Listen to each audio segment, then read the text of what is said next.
चैत बैसखवा पियवा लाए मोर गवानवा।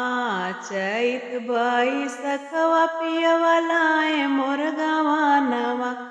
अरिया पुनात सोवै पियवा खेत खरिहानवा। या पुनात सोवले पियवा खेत खरिहानवा। चैत बैसखवा पियवा लाए मोर गवानवा। चैत बैसखवा पियवा लाए मोर गवानवा। अरिया पुनात सोवै पियवा खेत खरिहानवा।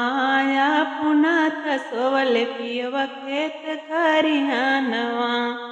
एक दिन बोलऊ तू सासु खाना के बहानवा।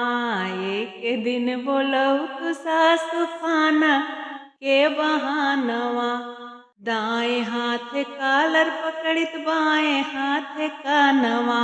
दाएं हाथ कालर पकड़ित बाएं हाथ कानवा।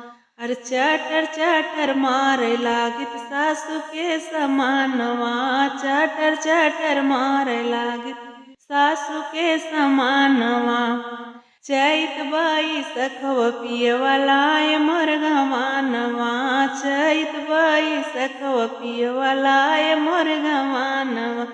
अरे पुनात सोवै पियवा खेत खरिहानवा। अरे पुनात सोवै पियवा खेत खरिहानवा। एक दिन बोलऊ तू जेठनी पानी के बहानवा।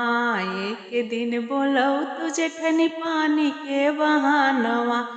दाएं हाथ कालर पकड़ित बाएं हाथ कानवा। दाएं हाथ कालर पकड़ित बाएं हाथ कानवा। चाटर चाटर मारे लागित भाभी के समानवा।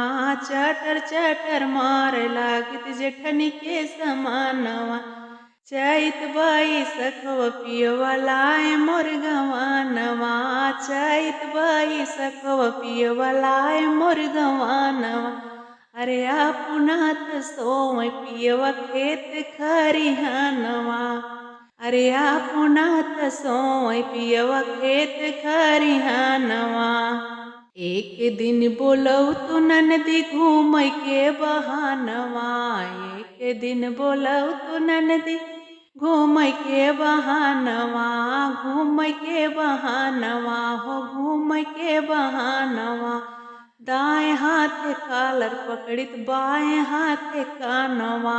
दाएं हाथ कालर पकड़ित बाएं हाथ कानवा। चाटर चाटर मारे लागित ननदी के समानवा। चाटर चाटर मारे लागित ननदी के समानवा। चैत बैसखवा पियवा लाया मोर गवानवा। चैत बैसखवा पियवा लाया मोर गवानवा। अरे पुनात सोवा पियवा खेत खरिहानवा। या पुनात सोवै पियवा खेत खरिहानवा।